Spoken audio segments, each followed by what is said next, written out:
Ce Yud Shvat, nous célébrons 70 ans. 70 ans du leadership du Rabbi de Lubavitch.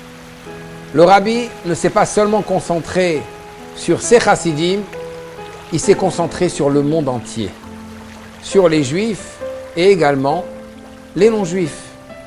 Il a voulu et il continue à vouloir que le monde entier soit prêt pour la Géoula Shlema, pour Mashiach. Mais comment est-ce qu'on se prépare pour Mashiach?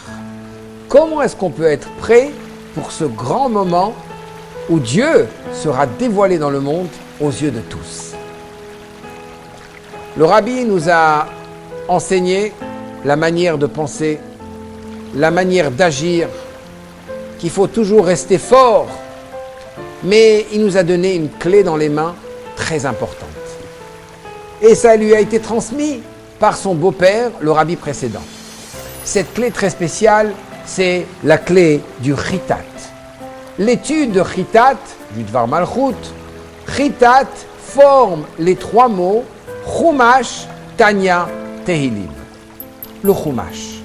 On étudie le Chumash tous les jours.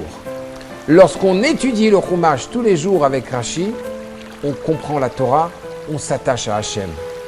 Vous savez, on a un corps, on a une âme. De manière à ce que l'âme puisse s'attacher à Hachem et rattacher le corps à Akadosh Baruch Hu, elle doit s'attacher aux 365 commandements négatifs et aux 248 commandements positifs. C'est ce que l'Admour Hazaken nous enseigne dans l'Ikouté Torah lorsqu'il nous dit ce que Shlomo HaMelech, le roi, Salomon nous enseigne, nous dit dans le Cantique des Cantiques, dans Shir HaShirim, Kulach Yafar Ayati Umum Enbach. Tu es parfaitement belle, ma bien-aimée. On parle de l'âme, on parle de la Neshama. Umum Enbach, et tu n'as aucun défaut. Et il nous enseigne, il nous dit, l'Admour Hazaken, que quand est-ce que l'âme est parfaite? Lorsqu'elle est attachée à toutes les mitzvot, lorsqu'elle brille, mais de manière à la faire briller, il faut justement connaître tout le Chumash. Et c'est ainsi que lorsqu'on étudie tous les jours le Chumash, de manière régulière, on a l'essence même de toutes les mitzvot, leur explication, même les secrets de la Torah, tout se retrouve dans le Chumash. C'est la base de ce qu'est être un juif. Après, on passe à la prochaine étape. Tehilim. Les Tehilim de David HaMelech sont tellement puissants que le Tzemar Tzedek nous enseigne que si on savait le pouvoir des Tehilim, on passerait notre journée à réciter des Tehilim. Les psaumes du roi David ont le pouvoir de transformer le monde, de protéger, de créer des anges protecteurs et de faire que les prières qui sont restées ici-bas s'élèvent devant Hachem et qu'elles soient acceptées. Qui n'a pas besoin des brachot d'Akadosh Baruch Hu, et spécialement en ces temps-ci. Finalement, Tanya. Tanya, c'est l'essence même de la Torah. C'est la neshama de la Torah. La Torah a un corps. Son corps, c'est les lois pratiques. C'est la halacha, c'est le Talmud. Le Tanya touche la quintessence de la personne. Et c'est pour ça que Tanya, c'est le nom d'une force du mal. Et Admour Hazaken a voulu casser cette force du mal, qui est la klipa, qui est la gaava, qui est l'ego de l'homme, de manière à ce que l'homme puisse être un récipient à toutes les brachot. De manière à ce que l'homme puisse vivre une vie pleine de sens, mais pas seulement au niveau matériel, mais à un niveau spirituel profond, où il pourra s'attacher à Akadosh Baruch Hu dans toutes les situations possibles. Et il pourra même surmonter les plus grandes épreuves.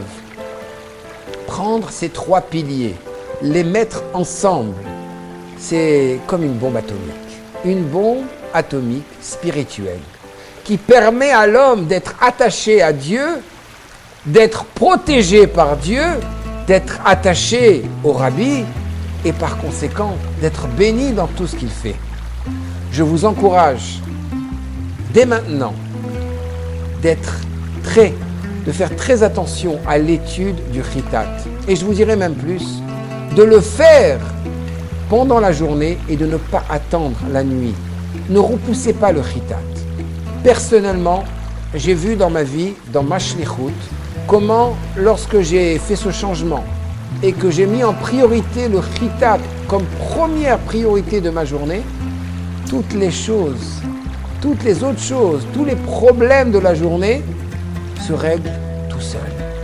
Lorsqu'on est attaché, on ne tombe pas. Je terminerai avec une histoire du Rav Meir de Parmishlan. Le Rav Meir de Parmishlan était un grand tzaddik et tous les jours, il devait y monter la montagne et il marchait sur la glace de manière à pouvoir se tremper au mikvé. Et voilà que les chassidim et d'autres personnes lui ont demandé « Mais comment vous faites, Rabbi ? Ça glisse, on tombe, il faut absolument tourner autour de la montagne. Comment on fait pour monter directement sans tomber ? Nous, on a essayé, on est tombé. » Le Rabbi de Parmishlan a répondu « Quand on est attaché en haut, on ne tombe pas en bas. Chitat, c'est notre clé pour être attaché en haut et ne pas tomber, et spécialement pas en ces derniers moments où pour amener la Géoula Shlema, il faut être attaché le plus haut possible.